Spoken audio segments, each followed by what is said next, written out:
this chemical process calculation course, in this lecture, we are going to discuss about material balance with chemical reactions.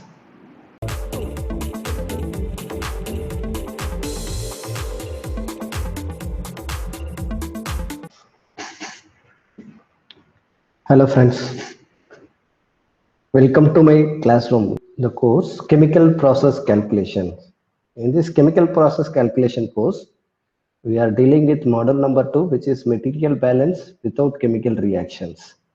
Right? We'll just summarize what we have done so far in material balance without chemical reactions, and we will move forward to this new model, material balance with chemical reactions. Okay, so far we have considered various unit operations where there was no chemical reaction is involved. In that, how to do material balance when there is one unit is there, and later we have even discussed about multiple units, right? When you have multiple units, how to do material balance. In all these cases, what we have considered is determining what is degree of freedom. Determining degree of freedom analysis, performing degree of freedom analysis is important. Knowingly or unknowingly, we are doing it. Okay, so what we are doing, we are identifying each either at overall block, how many inputs are there, how many outputs are there, how many known parameters are there, how many unknown parameters are there, and how many equations we can write. Only we could able to solve the problem only when the number of equations are equal to number of unknown parameters. Okay, so in that case, that is degree of freedom is 0, we proceed to solve the problem. Whatever may be the case, either if it is number of parameters is more, number of equation is less, or vice versa, we cannot solve the problem. So that is the answer for the somebody asked me the question, sir, there are when multiple units are there, where to start our solving the problem, right? So we cannot start solving when there are 3 units are there or overall unit is there. Where to start, either to start with overall material balance combined unit, or to start with unit 1, or to start with unit 2, or to start with unit 3. Actually, we have to start with where degree of freedom is 0. That means if I consider a combined system, I should look at what are the inputs, what are the output, what is the number of unknown parameters in that overall combined, and how many equations I can write. If both are equal, that is number of unknown and number of equations are equal, then degree of freedom is 0. So then you can start from there. Or you take into individual units, you look at the unit number 2, where a number of unknown parameter are 3. I can write the 3 equations, then number of degrees of freedom is 0, so we can proceed to solve. But number of parameter is less, equation are more, or a number of parameters are more, equations formed from the given data is less, we cannot start solving from there. We have to start solving the problem where we have number of unknown and number of equations are same. So that is how we started determining the values. So in the 3 numericals that we have done for material balance in multiple units, we have followed the same analysis. Okay, but even if we have not explicitly mentioned in this data is given, not given, that's why we am going towards it. But subconsciously, what we have done is observed the number of equations and number of unknowns and started solving from there. Okay, so just to recollect, what we have seen in the previous lectures is what is process flow diagram, what is its significance, right? So we have seen what are the significance of process flow diagram, and we have seen that these process flow sheets are used to summarize the layout of a process, as well as to indicate the known information such as material flow inputs, mass flow inputs, or energy flow inputs or outputs of the system, and whatever information about the state of the process streams can be represented in a flow chart. This information, this known information may be flow rate, composition, temperature and pressure, or energy input or output, right? So such information can be presented in a flow chart. So these are also used to indicate any unknown parameter is there. We can label it like X, Y, F, W, like that. Whatever is the unknown variables of interest, we can indicate it in the flow chart. So once a person is able to draw and label a flow chart based on the textual description of the problem, then it will be easier for us to solve the problem. So learning to draw a flowchart from a text given, like the numerical statement is given, from that you should be able to draw a block diagram. That's why I used to tell, first thing to do in a problem is assume a basis and draw a block diagram. or flowchart. Okay, so drawing a flowchart is important. It helps us to solve the problem easily, to do even material balance as well as energy balance in a system. Okay, so if you look at this example problem, just try to draw a material balance. Question is draw and label a flowchart for this process. So what is the question? There are three streams are fed into an evaporation chamber to produce a single gas output stream containing 1.5 mole percentage water. The three input streams are water at 20 centimeter cube per minute, air which contains 21 mole percent oxygen and 79 mole percent nitrogen, and pure oxygen is the third stream, which is at a molar flow rate that is 1/5 of the air stream. So data given is air rate is x, means this pure oxygen molar flow rate is 1 by x, 1 by sorry x by 5 of the x stream. Okay, so question here is draw and label a flow chart for this process. So we should able to make the representation for this kind of thing. We have done numerical. So what you can do is we can draw a diagram for this question asked. Okay, so what are the data given? So first there are three input streams, right?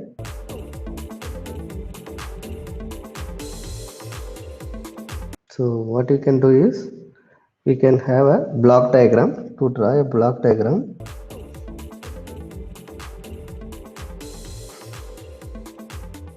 okay, so we have a evaporator,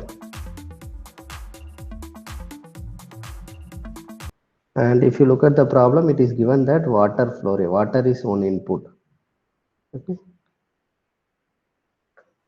so water is getting into the system, and it is given that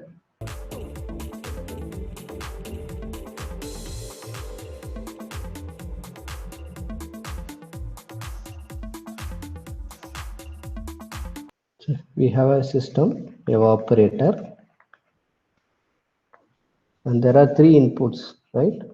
Water, oxygen, air.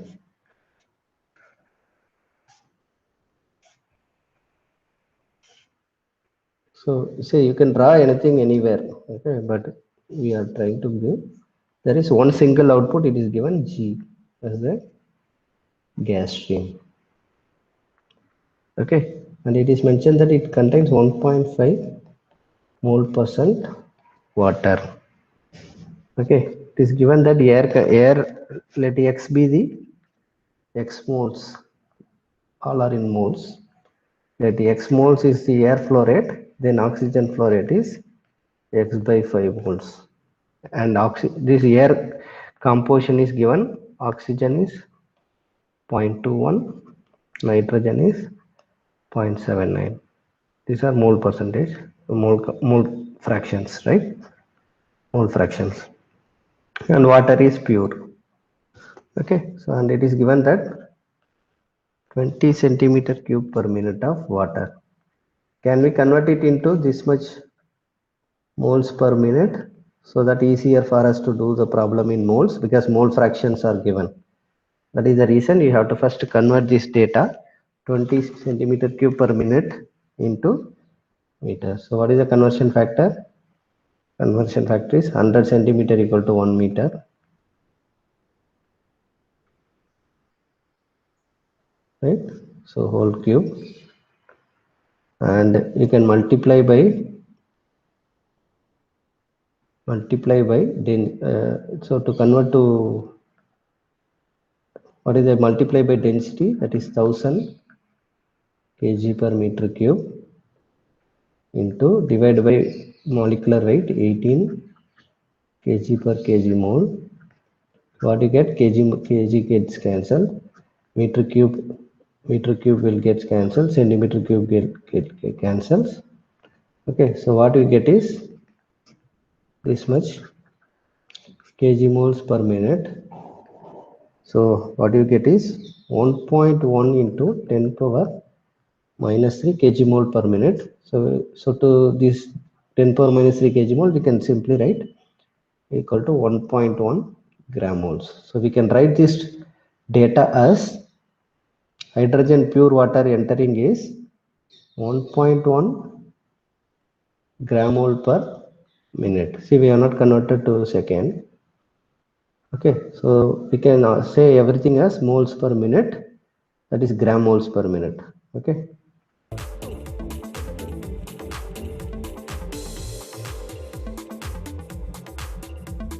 So this is the required diagram. Okay, so that is a question. Draw a block diagram and label them. This is what we have to do to get this. But in addition, if you want to solve this problem, how to solve it?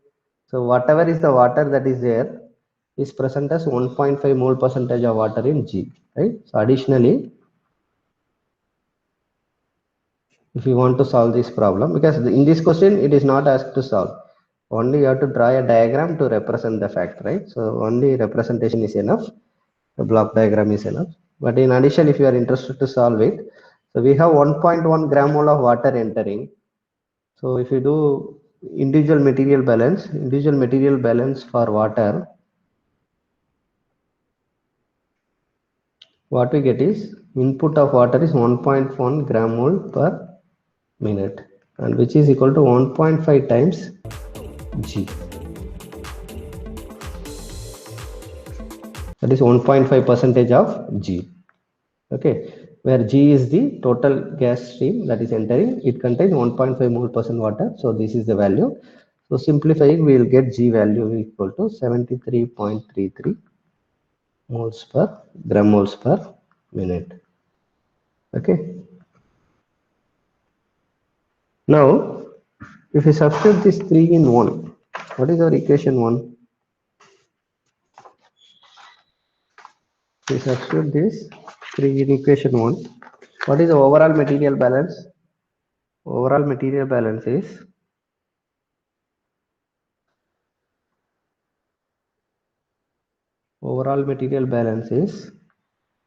what is that?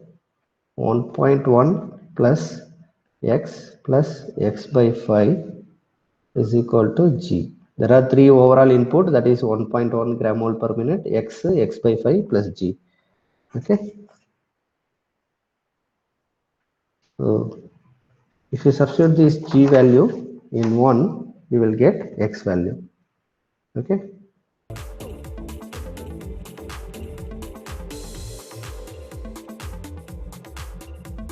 We'll check the values first. 1.1,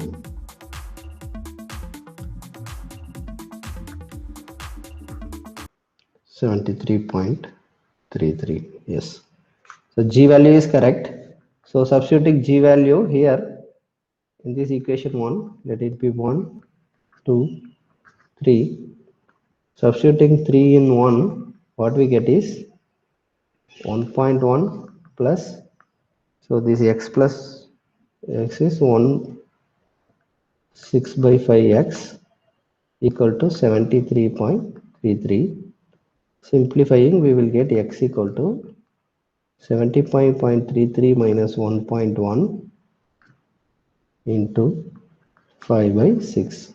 How much?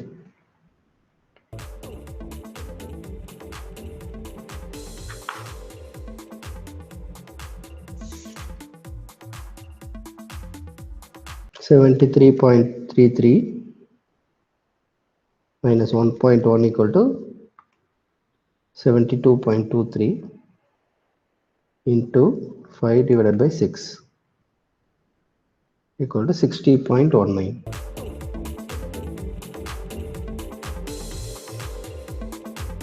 Is the x value. So x value is 60.19. What is your oxygen value? Air flow rate. X, what is x? Air inlet. Air input flow rate is 60.19 moles per gram moles per minute. So what is the amount of oxygen flow rate? Oxygen input flow rate is this divided by 5. That is 12. 12.04 gram moles per minute. Right? You take it, verify it. 1.1 plus 60.19 plus 12.04 should be equal to G. G is 73.33. So that is the answer. So remember what we have done is extra solving the problem to find what is G. What is G? We are finding G value, X value, and X by 5 value. Okay, so these three parameters we have done extra. The question asked was only to draw flow diagram. Okay, so that is the asked part. Additionally, we have solved the problem. Okay, now we have another term called flowchart scaling. What is flowchart scaling?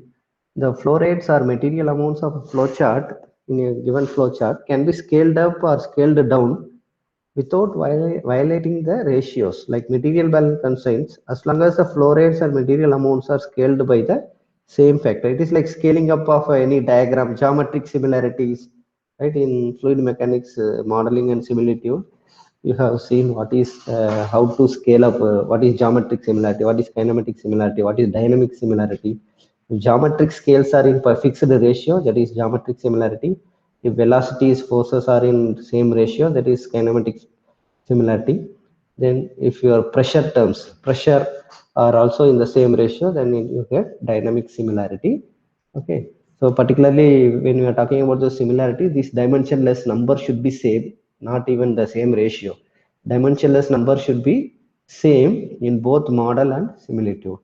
So similar to that, here also flowchart scaling can be done. Once you have a flowchart data, for example, I have a flowchart data for to produce something for 10 tons per day, like that. But if somebody asks you to make the same flow diagram for 100 tons per day or 50 tons per day, for a different flow rate, how to change the given flow diagram? Okay, so that can be done.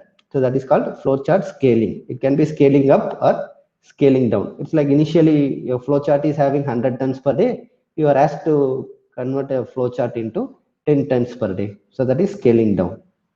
Both can be done. For example, take down this, look at this problem. So we have a problem where steady state balanced mixing process is taking place. So we have a mixer. So in this mixer, it is given that pounds per second, 6 pounds per second is the flow rate, and it has a mass fraction of 100 percentage of A. Mass fraction is 1 mean it is pure A, right?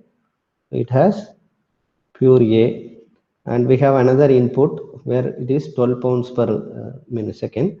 And here also there are two components A and B respectively with 40%, 60%. Okay, and we have an output 12 plus 6, which is equal to 18. So what is the ratio in which A and these two feeds are there? Let it be feed 1, let it be feed 2. So this one is present in the ratio of 1 is to 2. Okay, so what is the product ratio? It is in the ratio of 8, 3. So what I am saying is one feed stream is 16, another stream is 12, another stream is 18.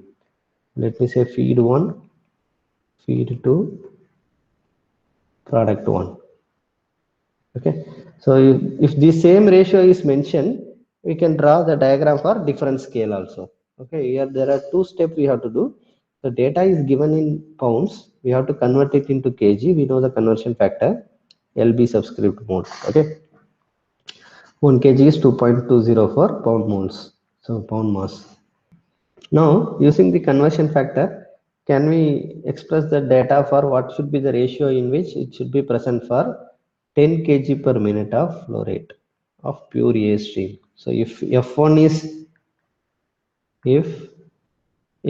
is equal to 10 kg per minute, what will be the rate flow rates of F2 comma P1?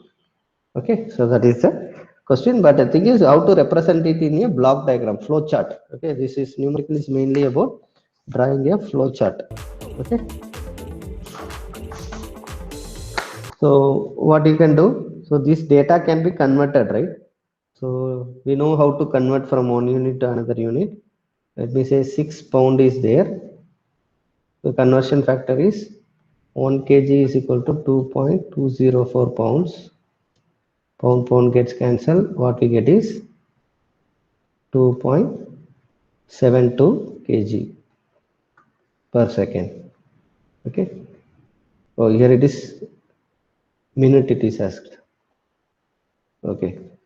2.72 kg per second. Similarly, this one is in 12 pounds into 1 kg equal to 2.204 pounds. So we have 5.45. Similarly, we will get 18 pounds equal to 8.17. Okay.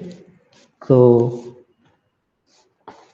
this is the ratio. Again, if you look at 2.7 to 5.45 and 8.17, they'll also come in the ratio of 1 is to 2 is to 3.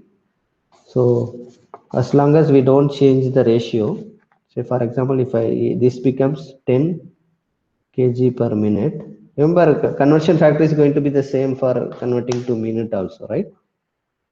So if we maintain this XA equal to 1, so this is going to be double the amount, right? That is going to be 20 kg per minute with composition of XA equal to 0.4, XB equal to 0.6. And we have product stream which should be equal to 3 times 10, that is 30 kg per minute, but composition should be same. Okay, so this is called flowchart scaling. It can be schemed if the ratios are maintained properly. Okay, so that is your new mixer. Okay, mixer when the condition is this. So this is the way we have to make a diagram.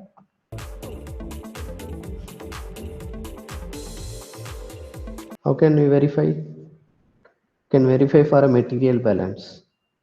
So let me do the verification for this material balance. You have XB into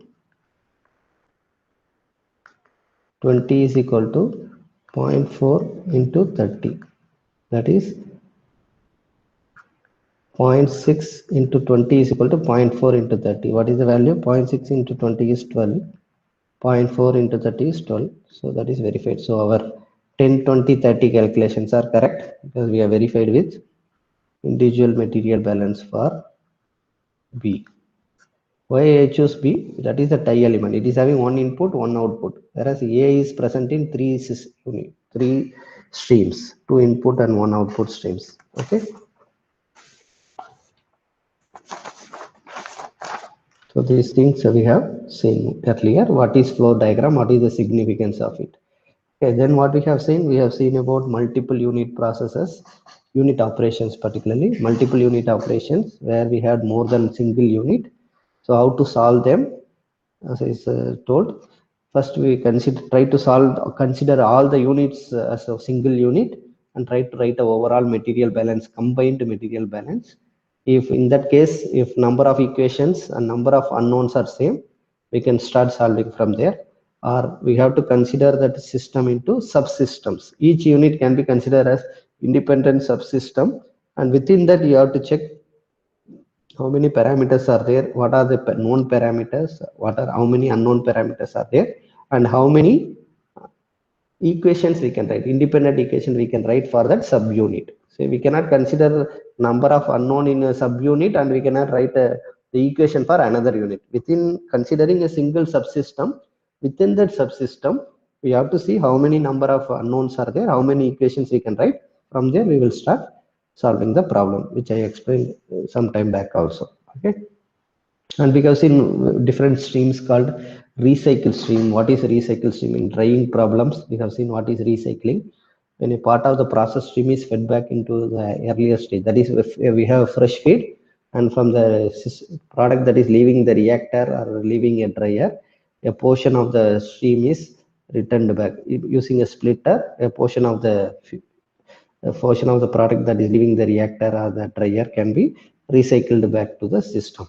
Okay, so this here we can define what is recycle ratio, how many percentage recyclation.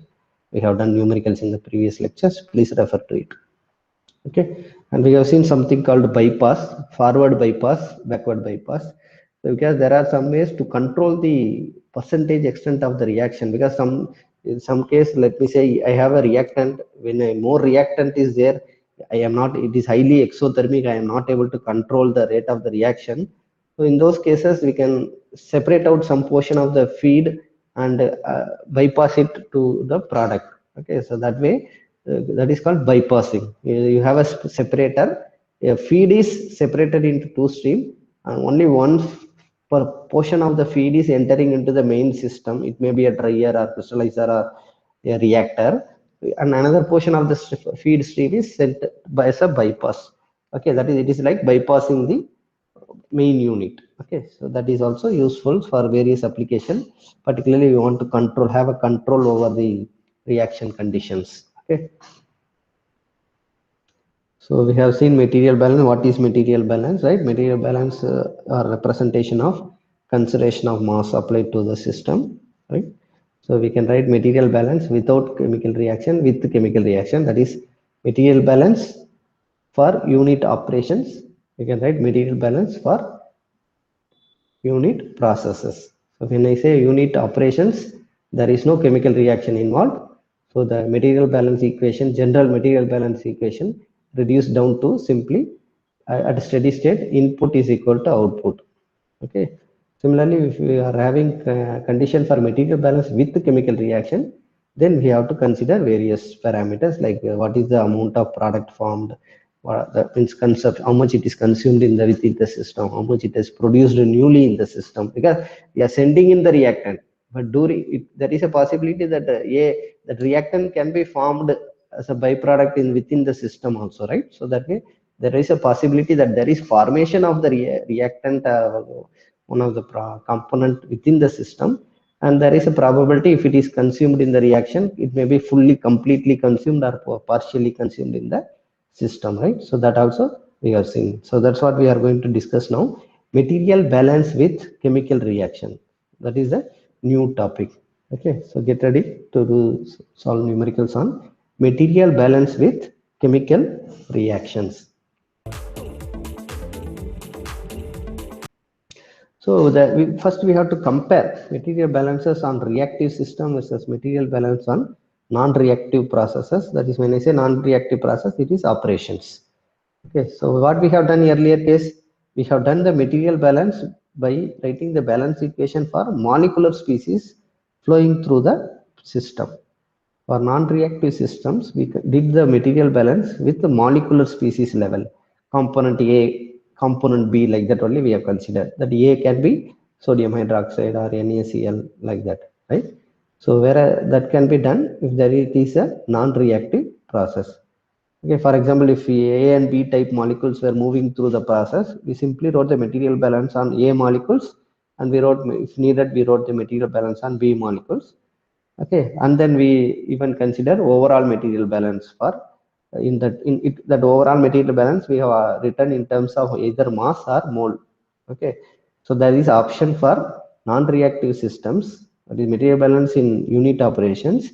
You can do the material balance equation in terms of moles or in terms of mass, depending upon the data that is provided. Okay, but mostly we stick to mass balance, mass percentage. Data are given in mass percentage, so we always did the overall material balance is written in terms of mass. Okay, but whereas in case of chemical reaction is involved, that is material balance with chemical reactions, we cannot follow this approach, molecular species balance method. What we followed in unit operations is, material balance in unit operations is molecular species balance method. Okay, this can be applicable to even this reactive system also. Some cases there is some restrictions. Okay, so if there is a reaction is involved, there would be generation or and consumption terms in the molecular balances for the reacting species that would also need to be determined in addition. Okay, so what is our general material balance? Just recollect, we always wrote what is general material balance. It is material input to the material input minus material output plus material generation within the system, material consumption within the system is equal to accumulation of the material within the system. When absence of generation and consumption of the material, this equation gets reduced to input minus output equal to accumulation. Okay, and when it is at steady state, we had input minus output equal to 0. This input is equal to output. So that is the material balance equation for material balance without chemical reactions at steady state. Okay. Now, how to solve material balances for reactive processes? Okay, so when there is a reaction, it is no more unit operation. We have to call it as unit process.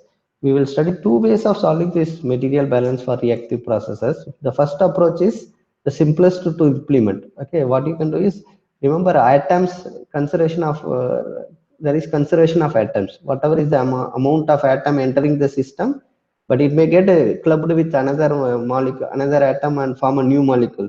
But whatever is the number of atoms entering, that will be equal to the number of atoms leaving. For example, 10 carbon atoms are entering into the system. So finally, in the product also, there should be 10 carbon atoms. Okay, so that way this can be done. So rather than going for a molecular species, rather than rather than going for a molecular species method, what we can do is we can write the material balance for in terms of atomic species. Balances, material balances are written on atomic species moving through the process. What is that? Input of, if let us say atom I, uh, input of atom I minus output of atom I is equal to accumulation of atom I. Okay, so this in this equation, there is no generation or consumption terms in this equation. Simply, I will write how much atoms are entering is equal to number of atoms leaving the system. So there is another approach which is less likely used. That approach is called is extent of reaction. Extent of reaction to express flow rates of each reactive species according to the stoichiometries of the reactions taking place. So in this approach, the extents of the reactions are solved for as part of the solution process, and this approach may be advantageous if as part of the solution there is a requirement to find derive the reaction extent, how much, what is the extent to which the reaction has taken place, right? So mostly this is not preferred one. So it is sufficient if you focus on this in atomic species balance method. Okay, so this is well received method and mostly widely used one. So we will use this method to solve the material balances on reactive processes. So there is no mistake made. As I said, it is up to us to choose which method to solve, which approach to solve. So there is a saying, if there is a numerical in chemical process calculation, there are, if there are n students are there, there is n factor n number of ways to solve the problem. Each one can do it in their own way, but final answer should match. That's the point. Okay, so if the goal is solely to derive the flow rate, usually the atomic species balance approach is most direct, as it avoids calculating the generation or reaction extent as part of the solution. It's not, it's very simple method. If you do the atomic species and only our aim is only to find the flow rates, it is sufficient if you do the material balance for atoms. Okay, but if there is a requirement to find out the reaction extent, the extent of the reaction, then only we have to make use of the another method. Okay, second approach is used if only we need to determine the extent of the reactions. Okay, so whatever is the method we use, we have to follow that degree of freedom analysis which is applicable.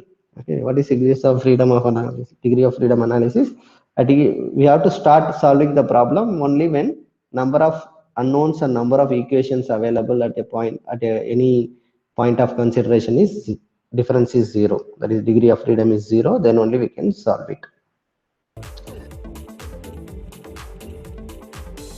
I'll skip that part.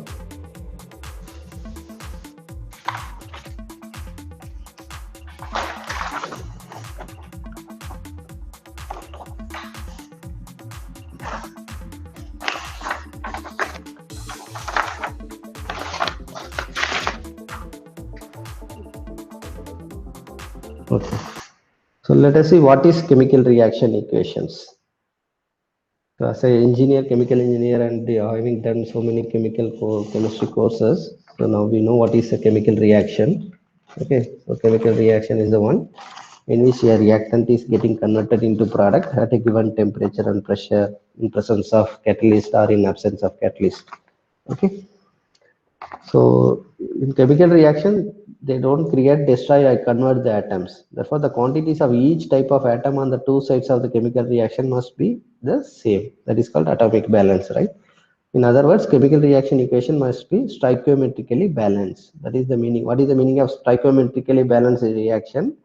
So the number of atoms present in the left hand side means in the reactants should be equal to the number of atoms present in the product. Okay. So consider this example. There is a reaction called we have methane plus oxygen giving CO2 plus water. So how many carbon atoms are there? Question is it stoichiometrically balanced? If you look at number, we will do the balance for carbon. How many carbon is there in the left hand side? 1. The right hand side, how many carbon is there? 1. How many hydrogen is present in the left hand side atoms? 4 atoms. Here 2 in 2H2, that is 4 atoms. How many oxygen is there in the left hand side? 4. Here 2 plus 2, 4. So this is stoichiometrically balanced. Look at this example. We have a equation 6HF plus 2 SiO2 gives H2SiF6 plus 2H2O. So let us do the balance for hydrogen. How many hydrogen atoms are there? 6. Here how many are there? 2 plus 4, 6. Okay. How many F is there? 6F is there. Here 6F balanced. How many Si is there? 2 Si is there. Okay. If you look at here, there are 2 Si. But how many Si is here in this one? There is only 1 Si. So is it stoichiometrically balanced? No. So this is not stoichiometrically balanced. So answer to this is yes. Answer to this no. Okay.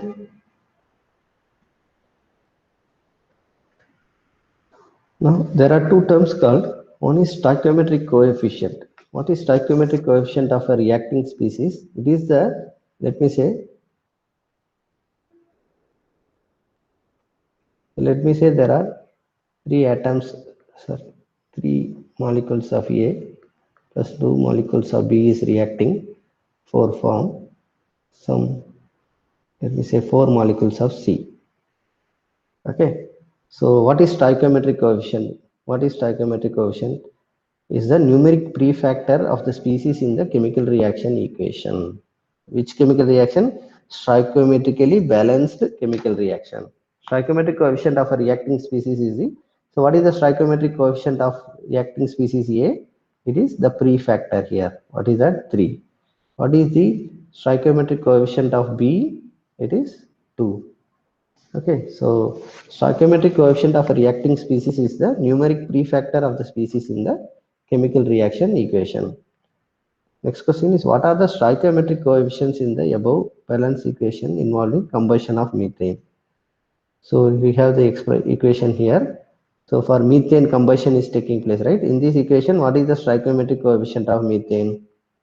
Stoichiometric coefficient of methane is 1. Is it balanced? If it is balanced, then you can start telling what is the stoichiometric coefficient. Okay. So this is correctly balanced. That's why we are able to tell what is the stoichiometric coefficient of methane. It is 1. Okay. So 1 methane plus 2 oxygen gives 1 CO2 plus 2 H2. Or you can write like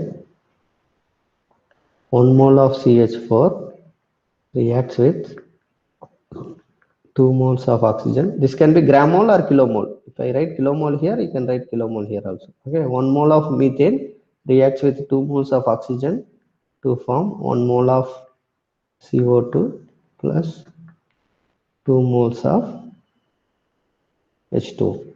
So this is the ratio in which it is reacting. To convert this into mass, how much mass it is reacting, I can multiply by their molecular weights. Okay, 1 multiply by molecular weight of CH4, kg of CH4 is taking place in the reaction, plus 2 moles multiply by molecular weight of oxygen.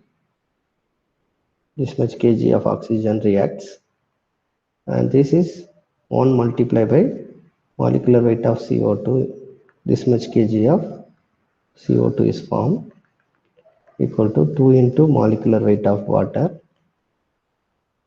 This much kg of water is formed. Okay, so that is the way we had right, multiplying by respective molecular weights. We know mass of reactants and products formed. Okay, this is more important. This we are going to make use of it in the all the problems. So for any reaction, A plus B plus C, whatever may be the number of reactant, whatever may be the number of product. So first what we should know is, we should know that it is the moles. 1 mole of A reacts with, if it is 111, okay, let me say AB plus 2B plus 3C, then 1 mole of A reacts with 2 moles of B, to reacts with 3 moles of C. It reacts to form 4 moles of P, forms 1 mole of R, forms 5 moles of S. Okay, so if this is the general equation, so then what we will do to convert it into mass, we will multiply by the respective molecular weight. 1 multiplied by molecular weight of A, 2 multiplied by molecular weight of B, 3 multiplied by molecular weight of C, 4 multiplied by molecular weight of P, 1 multiplied by molecular weight of R, 5 multiplied by molecular weight of S. Okay, so that will give us how much mass of A, that is how much kg of A reacted with how much kg of B and how much kg of C to form this much kg of P, this much kg of R, and this much kg of S. Okay, so that's what we have seen. There is another term called stoichiometric ratio. What is stoichiometric ratio? It is the ratio of the stoichiometric coefficients of two species involved in the reaction. Why this ratio is required? This ratio is useful for calculating how much a reactant or product is consumed relative to the consumption or production of the other species. Okay, so this is useful for us to understand one thing. So if you know the conversion is not 100%, let me say I have a reaction. Previous case, what reaction we had? 3A plus 2B giving 4C. I'll use the same. 3A plus 4B give, sorry, 3A plus 2B give 4C is the reaction, right? So stoichiometric ratio is 3:2. It is the ratio. What is stoichiometric coefficient of A? Stoichiometric coefficient of A is 3. Stoichiometric coefficient of B is 2. So then what is stoichiometric ratio? Stoichiometric ratio is equal to stoichiometric coefficient of A divided by stoichiometric coefficient of B, which is 3 divided by 2. So that is the value. Okay. 3 by 2 is the stoichiometric ratio.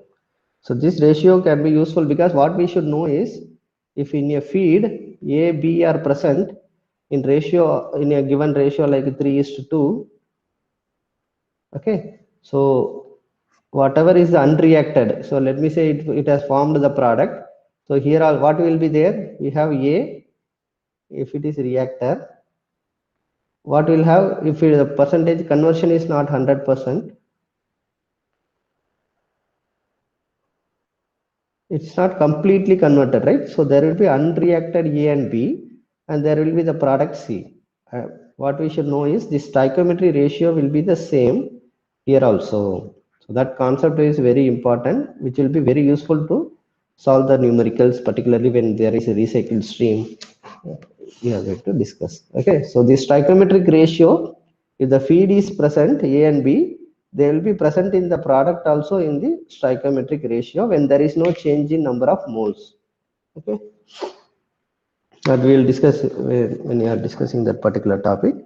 Okay, so for this given reaction, Can you tell me what is the stoichiometric ratio of CO2 to CH4 in the reaction? Okay.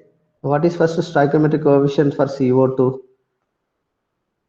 Stoichiometric ratio is, here it is 1, here it is 1. So what is the stoichiometric ratio? That is one question. Another way, how many molecules of CO2 are produced per 1 molecule of methane? So that also ratio, right? So 1 mole, when 1 mole of me, so I used to tell you that how to write this. It can be written as 1 mole of CH4 reacts to form 1 mole of CO2. But is it balanced? On C, on C, there are 4 oxygen, there are 4 oxygen, there are 4 hydrogen, 4 hydrogen. Okay, so now it is what happening. 1 mole of CH4 reacts to form 1 mole of CO2. So that is question is answered when you know the stoichiometric ratio, right? So that is 1:1 ratio they are formed. Okay. Stoichiometric ratio of CO2 by CH4 is their prefactors 1 by 1. So that is 1:1 ratio. Okay. So that can be answered. There is another term called stoichiometric proportion. Two chemical species participating in the same chemical reactions are in the stoichiometric proportion if their actual amounts present in the system are in the same proportion as per the stoichiometric coefficient. Okay, what I am trying to say is in most of the reactions, so theoretically, let me say I have a system where 10 moles of methane is present. So what is theoretically how much oxygen is required? Oxygen requirement is 1:2 ratio, right? So for 10 mole, we need 20 mole of oxygen. Okay, so in a system, there is 10 mole of methane and 20 mole of oxygen entering the system into the reactor. So what we can call it, they are entering in the ratio of stoichiometric proportion.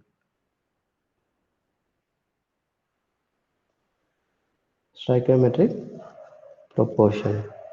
But usually what we will be sending is there will be excess air will be sent. Okay, excess oxygen will be sent.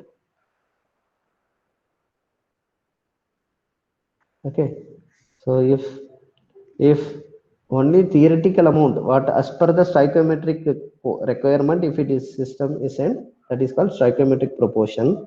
But usually what will happen is we to for 10 moles of methane, what we have here is this both are same reactant. Reactants are present in the required rate, that is called there is no limiting reactant or excess reactant defined. So what is limiting reactant?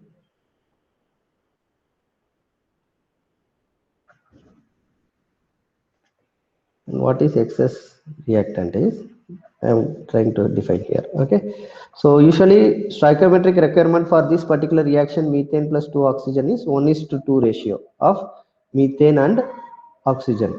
Okay, methane oxygen is 1:2 ratio. Therefore theoretically if I want to convert 10 moles of methane, theoretically we need 20 moles of oxygen. That is called stoichiometric proportion. But what happens is usually we will send instead of 20 mole 100% excess oxygen is sent. So what happened? That means 40 moles of oxygen is sent to the system to react to convert 10 mole of methane in a system. We are sending 40 moles of oxygen. In a system we have 10 moles of methane and there are 40 moles of oxygen. What is the possibility of the reaction that is taking place? Just because there is 1:2 ratio is the reaction rate, is it possible that there are 40 moles are there? Will there be 20 moles of methane is available to react? No. Okay, so that way we define the term called when there is excess component present other than the more than the stoichiometric requirement, there we define two terms called limiting reactant and excess reactant or reactants. Okay, so one is limiting reactant because even though there are more amount of B oxygen is present, the reaction will take place only for 10 moles of methane present. So what is that 10 moles of methane? It's like there are 40 girls present in a room. Okay,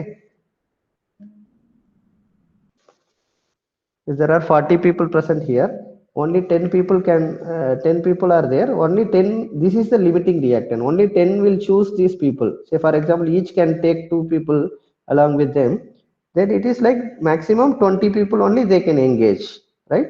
So remaining is excess. That's why limiting, what is the limiting reactant in this particular reaction is the amount which is present in as per the stoichiometric requirement.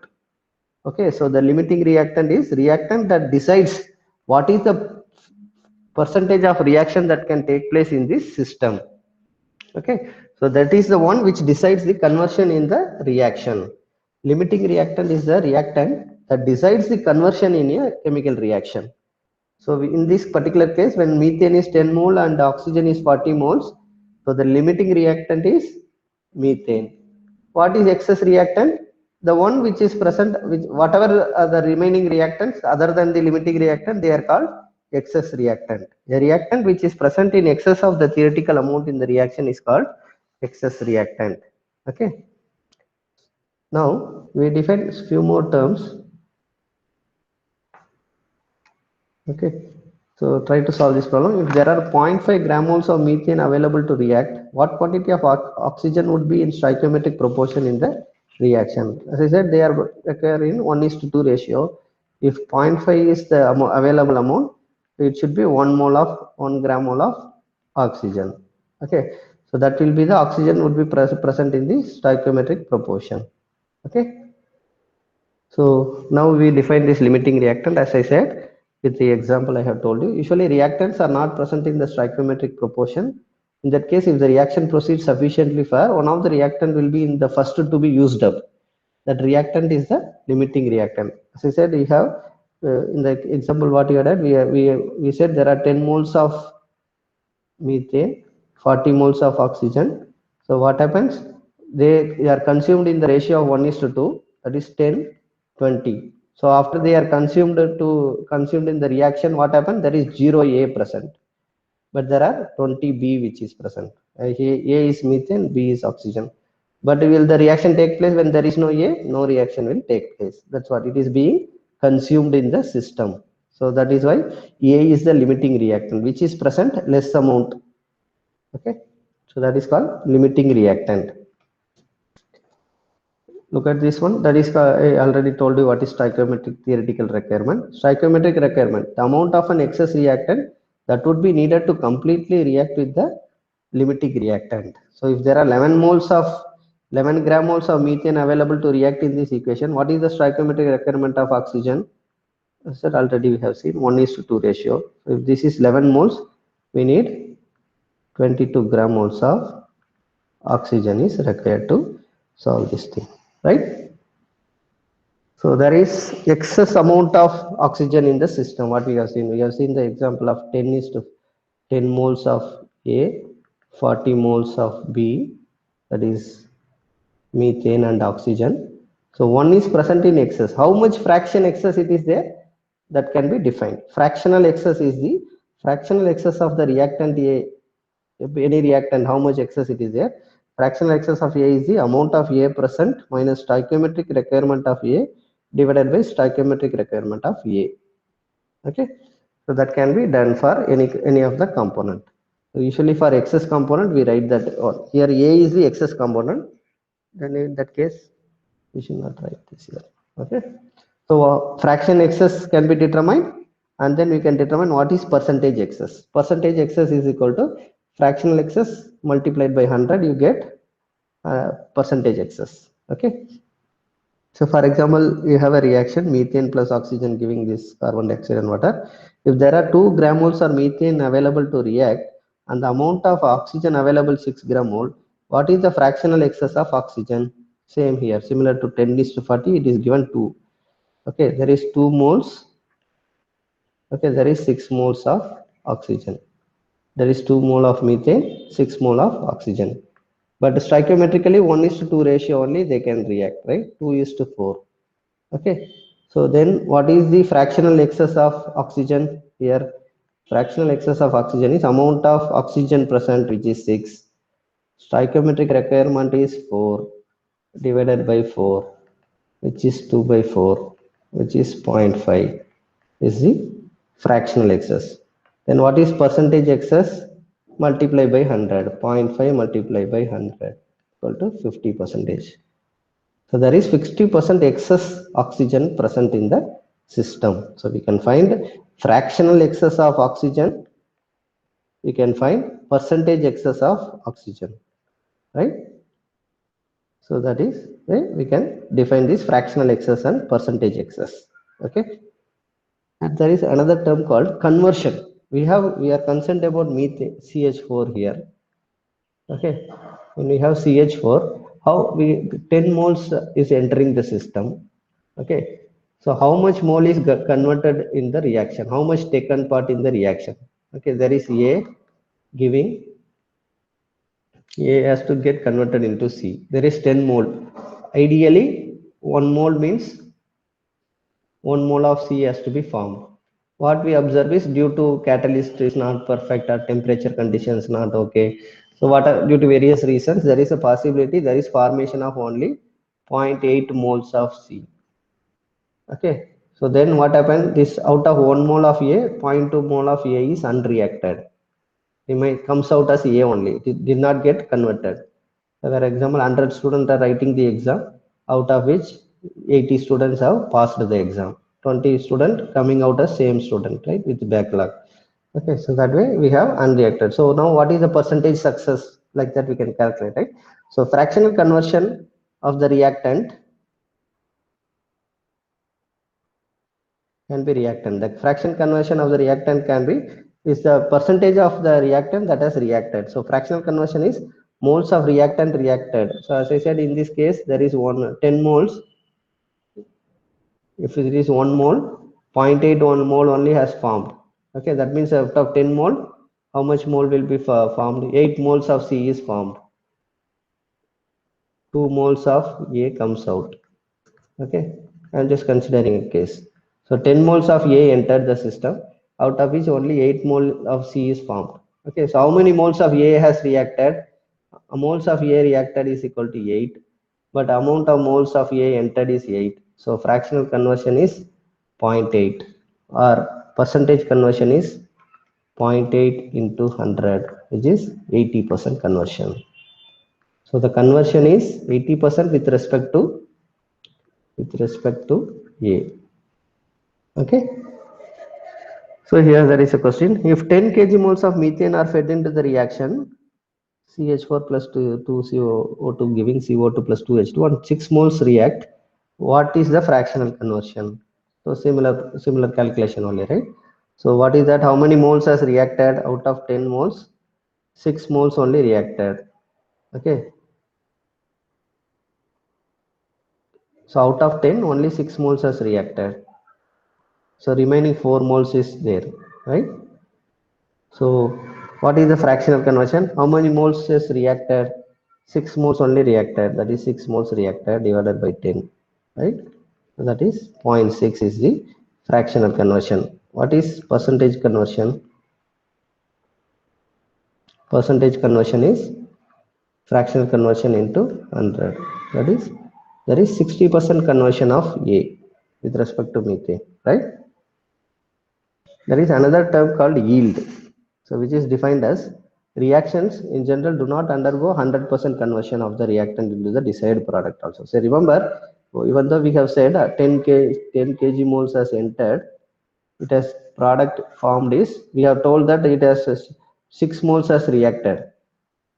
Let me say finally 4 moles of A is left out, right? 4 kg mole of A is photo. So what does it mean? There is a probability that 6 kg moles of C has formed, right? So out of 10 kg mole of A entering, 4 kg mole is unreacted. Remaining 6 kg mole, what has happened? It is only consumed in the reaction. But what is the guarantee that only C is formed? What if it has formed D also? Because under a given temperature and pressure, there is a probability A giving C as a desired product. There is a probability D is also formed. That fraction can be changing. So what we usually will be having when there are multiple reactions taking place parallelly under a given temperature and pressure is, so there is a desired product, there is undesired Okay, so there is a desired product and there are undesired product. So out of the 6 moles reacted, so there is a probability A coming out as A is 4 moles. There is a probability that out of 6 moles reacted, there is a probability that 4 moles of C and 2 moles of D is formed. Okay, so in that case, what is yield can be defined. So yield is used to measure how effective yield is used to measure how effective a reaction is in converting the reactant to the desired product. So out of 6 mole reacted, how much desired product is formed? 4 moles of C only formed. So that can be used to define what is yield. Reactions in general do not undergo 100% conversion of the reactant into the desired product. This is because of side reactions taking place as well as thermodynamic limitations. Yield is used to measure how effective a reaction is in converting the reactant to the desired product. Yield has several possible definitions, so we can now define one of them. Okay, so what is yield? We are going to define. You remember the values: 10 kgmoles, out of which 4 kgmole is unreacted A. Out of 6 of kgmoles of A reacted, there is 4 kgmole of C formation and 2 kgmole of D formation. Now we will define what is yield. Yield is equal to, so what we have written there, out of 10 kgmole of A, 6 kgmole is reacted. Out of that, 4 kgmole is desired product, 2 kgmole is undesired product. Okay, so now you define what is yield. Yield is the moles of desired product formed by moles of desired product that would have been formed if there were no chemical reaction and if complete conversion of the limiting reactant had taken place. Okay, so there is no side reaction and complete conversion would have been taken place. Completely how much would have taken place is the yield definition. Okay, so now you can find out what is yield. Yield can be expressed in yield percentage also. What is that? Yield into 100. Okay, so you get this much percentage. Moles of desired product formed here is 4 kg moles, right? So 4 kg mole is the desired product formed. Okay, so what is the 10 kg mole is the feed, right? Actually, we have considered percentage conversion. If there is no percentage conversion, then we have to substitute 10. But what we have considered is out of this only 6 kg mole is reacted. Okay, so if it is 100% conversion, that is we have to substitute 10. But here we are considering that if there is no chemical reaction, it could have been 6 kg moles, right? So yield is 6 kg moles. So out of 6 kg mole, 4 kg mole has formed. So that is our yield multiplied by 100. Okay. There is one more term called selectivity. Selectivity is the how effective a reaction is in producing the desired products relative to undesired products. So here we can define selectivity is 4 kg moles of desired product by 2 kg moles of undesired product form. That is selectivity is 2. Okay, so we can define selectivity here. We have defined yield. We have defined what is fractional conversion. Okay, in this fractional conversion also there are two conversions. I will tell you. When there is a recycle, we will be defining two type of fractional conversion. One is single pass conversion,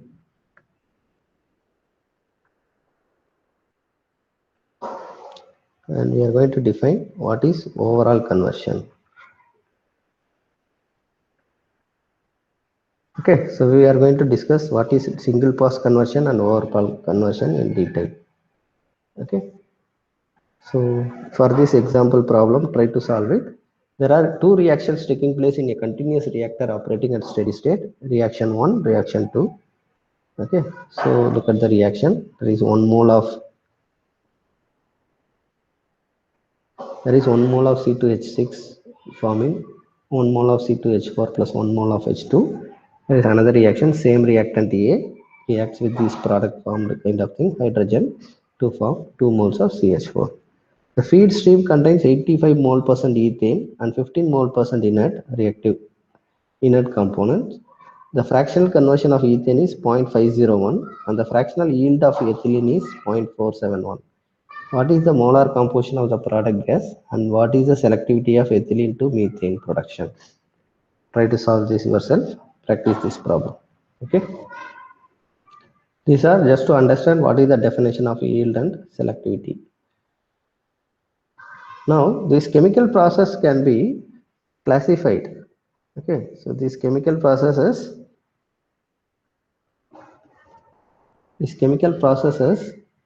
can be batch process because reaction is taking place. What we do in laboratories, what they do, they take a beaker, take A, add B, and allow it for some time.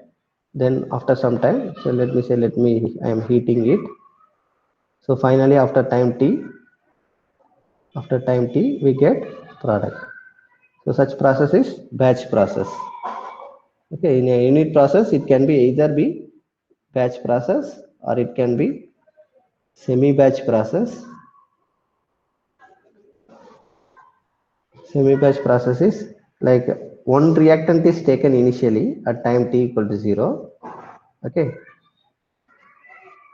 and there is another reactant which is continuously added. Let me say A is taken initially, B is slowly added because there is two. If it is highly exothermic reaction, in those cases, one of the reactant is slowly added to control the reaction, right? So whatever heat formed that has to be removed, right? So to control the reaction, so somehow the one of the reactant can be slowly added into the system. Such processes are called semi-batch process, and there are other type of reactors called tubular reactors or CSTR reactors where we will be sending in the reactant A continuously particular flow rate kg per hour. Okay, so what we get out is some particular product. Okay, we can get a product P so much kg per hour that can be unreacted A.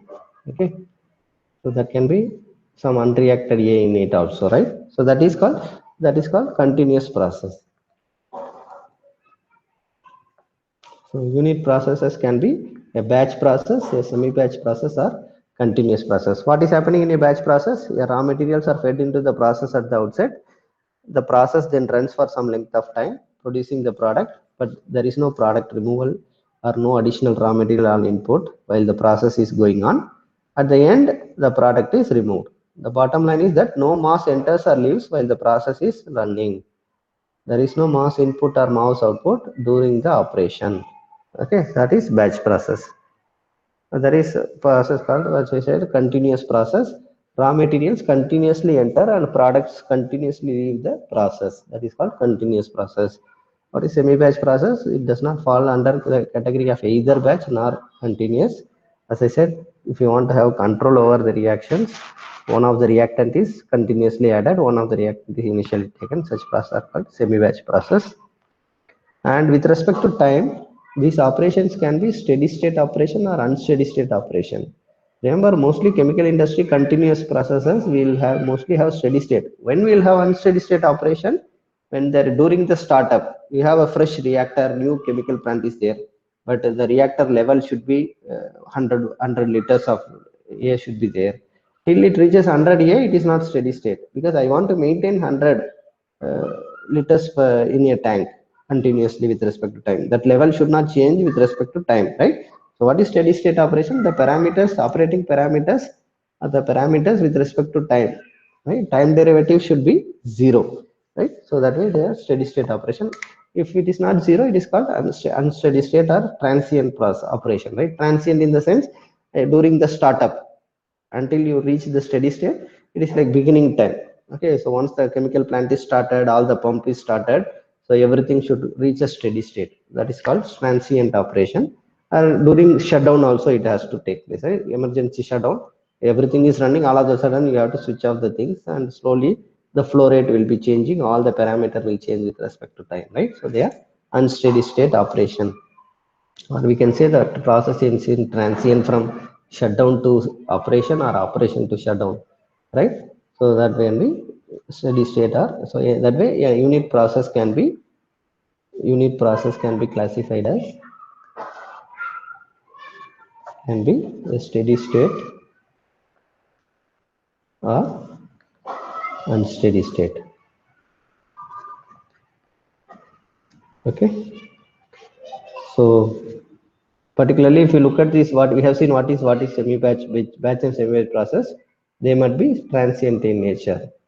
Okay, so continuous process may be, sometimes it may be transient, but mostly it will be in steady state. So for any continuous process, during startup of the plant, it may be transient, or most of the time operating conditions, it will be steady state. And when you shut down the plant, that time it will be again in transient. But whereas in case of batch and semi-batch process, they are always in transient or unsteady state. Okay. So now try to classify these processes, uh, whether it is steady state, unsteady state, batch or semi-batch or continuous. Try to identify these things. Okay. A soda can is open and goes flat with the time. So what is that happening here? A hot and cold water flows come together and mix to deliver a continuous constant temperature output water flow. Third example, a car engine burns fuel at a constant rate. What else must be true for the engine to be operating at steady state? And again, in this example 3, how would you classify the changes in the gas tank? Are these changes indicative of a batch, continuous or semi-batch type operation? Or is it under transient or steady state condition? Another example, water freezes in a sealed bottle. So try to classify them as batch or semi-batch, steady or unsteady state or transient process. Okay. And as I said, we have to define, we have seen what is fractional conversion, right? So in this fractional conversion, we have got to define single pass conversion and overall conversion. Single pass conversion comes, as I said, when your reactor system is there, you will have a fresh feed. Okay, then we will have a recycle stream, and this mixed feed is entering the system. We have a mixed feed entering the reactor. Okay, so then we have a product stream from which a portion is recycled, and we collect some fresh product. Okay, so we have product is collected here. Okay, so we have product collection here. Okay, so we mixed feed will have certain amount of reactant A, and this output will have certain amount of unreacted A will be present in this product. So there will be a product also may contain some amount of unreacted A if it is not pure product. Okay. So here we can define single pass conversion. What is single pass conversion? What is the reactant input to the reactor? That as I said, is a fresh feed containing A, B, and inert. Okay, so what is happening is, so the amount of A present in the fresh feed is there is amount of A present in the mixed feed. Okay, so that is called mixed feed is the reactant input to the reactor. So what is entering the reactor, that's what considering. In single pass conversion is just around the reactor. Let me say point number 1, point number 2, which is entering. Mixed feed is point number 1, the product leaving the reactor is point number 2. So we can write the what is the amount of A that is entering the reactor minus amount of reactant A leaving the reactor divided by amount of A entering the reactor gives me the single pass conversion. Okay, let me say there is 50 kg of A is entering from fresh as a fresh feed, but in the mixed feed there is 75 kg of A is entering, and in the product let me say 10 kg is leaving. So how will my define my single pass conversion? So this is subject to verification. Just for numerical value I have given. Reactant input to the reactor is it 50 or 75? Fresh feed contains 50 kg A, but what is entering the reactor? That stream at location 1, that is mixed feed, contains 75 kg of A. Okay, let me say moles, not in terms of mass. 75 kg moles of A. What is that thing? 75 kg mole is entering the reactor. So the numerator first term and denominator is 75. As I said, the leaving stream contains 10 kg moles of A. Then it is 10. That is 65 by 75 is the single pass conversion. If you want to express it in percentage, you have to multiply by 100. So what is the value? 65 by this much into 100. 86 percentage, right? The single pass conversion is 86.6 percentage. Like that we can determine. Okay. Next, another term is called overall conversion is reactant input to the process. That is in the fresh feed. Reactant in the fresh feed. Let me say here it is 50 kg. Okay. Minus reactant output from the process. So as I said, in this product that is leaving the stream, we have a product which will contain unreacted, let me say 5 kg moles. Okay, so then what is the overall conversion? It is 50 kg mole of A is entering. Okay, so this contains 5 kg mole of A. Product contains 5 kg mole of A means that is 5, which is 45 by 50. With respect to fresh feed, what is the conversion? That is the question, right? So it is 45 divided by 50 into 100, 90. So that is overall conversion is 90%. Single pass conversion is 86.6 percentage. Remember, these values are subject to verification. That should be matching. Mail should be matching. That will do numerical separately. Just for definition purpose, I given direct values. Let it be 50 kg mole of A is present in the fresh feed. 75 kg moles of A is present in the feed that is entering the reactor.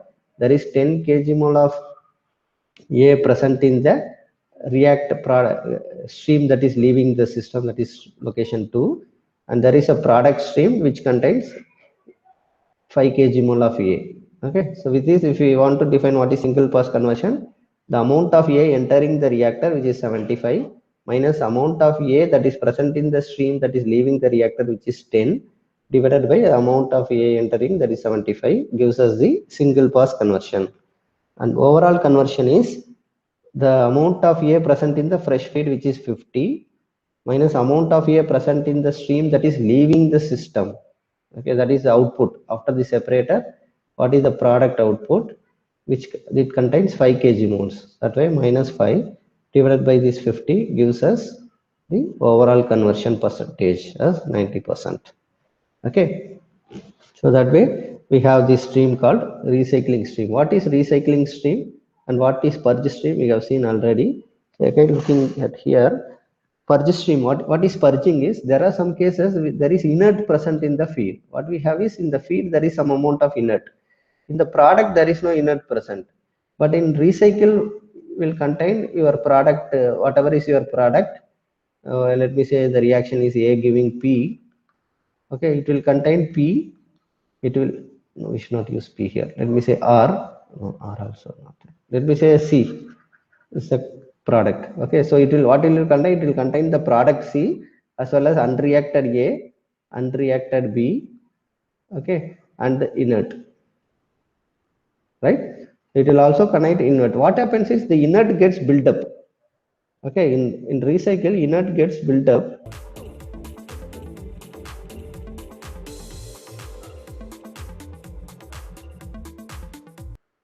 And they don't take part in the reaction. What happens? My reactor volume is 10 liters. Okay, I am sending in certain amount of A, B, all these inert are the entering. What happens? The inert is continuously occupying a certain volume, and in the reactor also it gets built up, right, within the flow, right? Which, if it is a flow reactor also, continuously inert is going around and coming around, going in and going, coming to recycle stream and going back, right? So what happens? The actual volume available for the reaction takes place gets decreased, or it may even have a negative impact on the reaction that is taking place, right? It's not allowing the reaction to take place. So that way, there is actually a certain fraction of recycle stream is a fraction of recycle stream is separated out as purge stream. certain portion of, so what happening, we have a reactor, right? We have a fresh feed,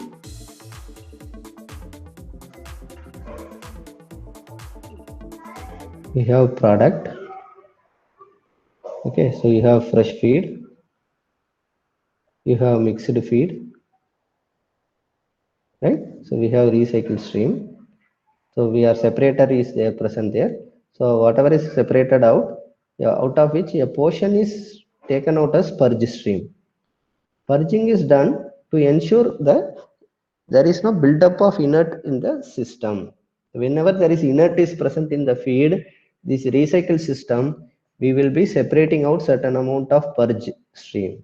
So, okay. So you can define what is single pass conversion, what is overall conversion. Okay. So now try to solve this problem. What is the single pass conversion and overall conversion for this process? What considerations might impact the decision to use a process with recycle as opposed to the one based on single pass one? Okay.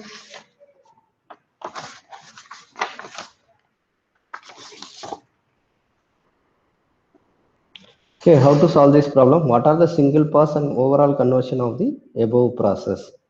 So we have 50 kg per kg of A per minute entering. Here there is 10 kg of A per minute is entering. We have 50 kg of A per minute is entering. There is a recycle stream of 10 kg per A per minute as a recycle stream. So 50 kg plus 10 kg of A gets mixed to form 60 a mixed feed of 60 kg of A per minute. So within the reactor, some reaction is taking place. What happens is some 60 kg of A is converted into 50 kg of B. Okay, remaining 10 kg, that is A giving B is the reaction. 1 mole is reacting to form 1 mole of B. So that way 50 kg of A has reacted to form 50 kg of B. So remaining what we have is 10 kg of A that is being present. Okay, so what we have is a separator where it is being streams are getting separated, and here what is happening is only 50 kg of B is entering. Okay, here only 10 kg of A is being set. What is happening here? You carefully look at here. There is 10 kg of A entering and there is 10 kg of A leaving here. Okay, there is 50 kg of B is entering and there is 50 kg of B leaving here.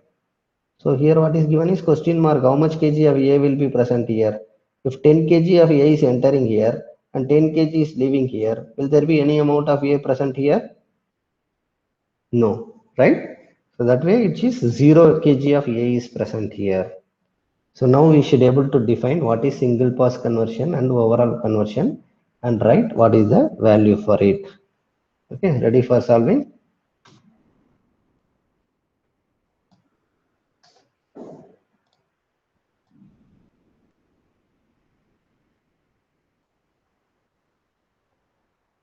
So we have the question here.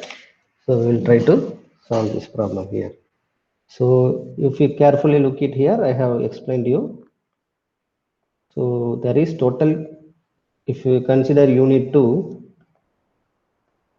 let it be unit 2, this is unit 1, it is reactor anyhow. Okay, so what is happening? 60 kg is entering, 10 kg of A, 60 kg of A, and there is 50 kg of A, right?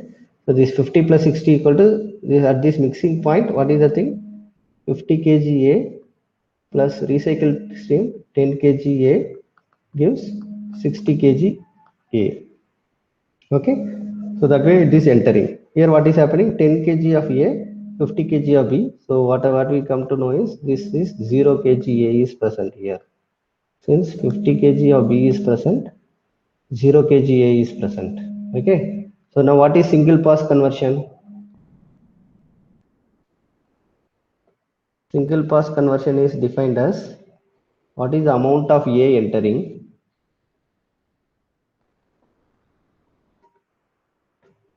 minus amount of A leaving, entering the reactor, leaving the reactor.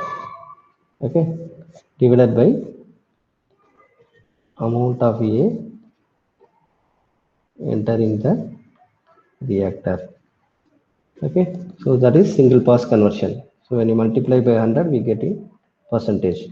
Okay, so what is the value? What is the amount of A entering the reactor? 60 kg.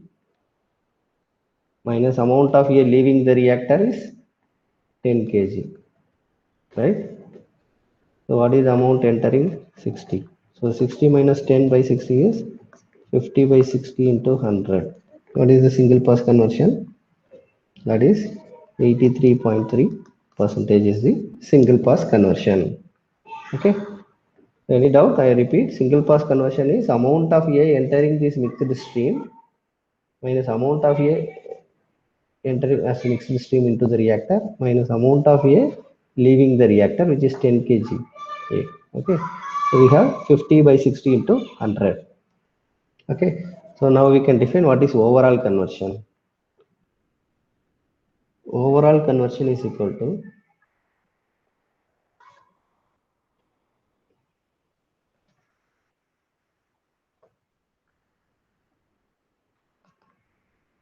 overall conversion of A is, so overall conversion is equal to amount of A in fresh feed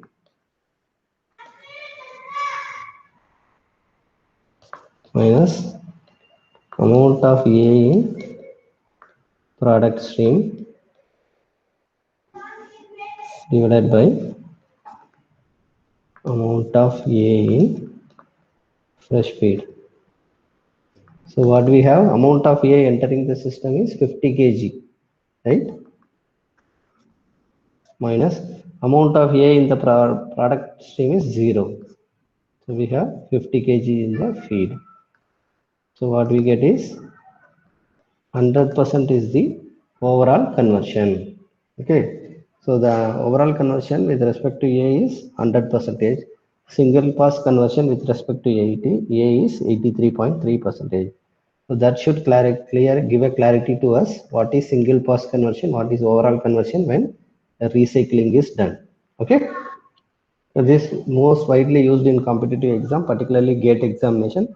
This type of calculate single pass conversion, calculate overall conversion is repeated question. Okay, so concept is also it is a very important concept to know and know the definition of what is single pass conversion, overall conversion. No need to remember any formula. If you understand the system, what is the flow rate that is entering, what is the thing leaving, how much is reactant A, how much is unreacted A. So all this, if you know, we will able to determine this single pass conversion, overall conversion, what is the amount of recycled, what is the amount that is being purged out, all such numericals can be done. Okay.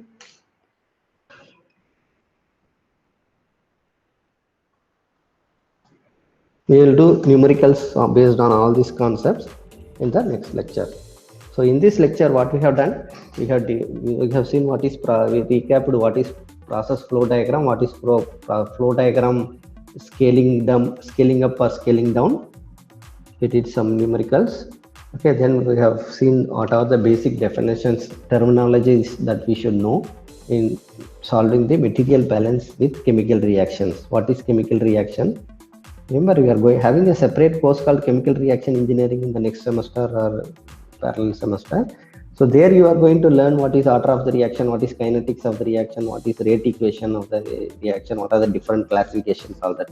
What simply we have considered here is how to know the atomic balances by performing atomic balances, how to do material balance. That's what we are trying to learn in this course, and we have seen various definitions of what is limiting reactant, what is excess reactant. Okay, so then we have seen what is percentage conversion, what is single pass conversion, what is overall conversion, what is recycle stream, what is purging stream, all that, right?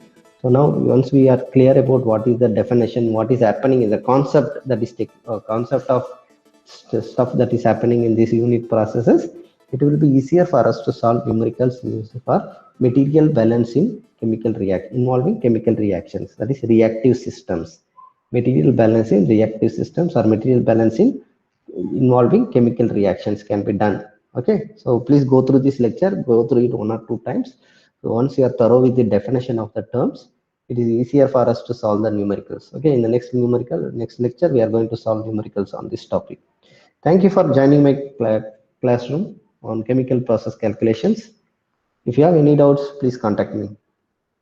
Thank you.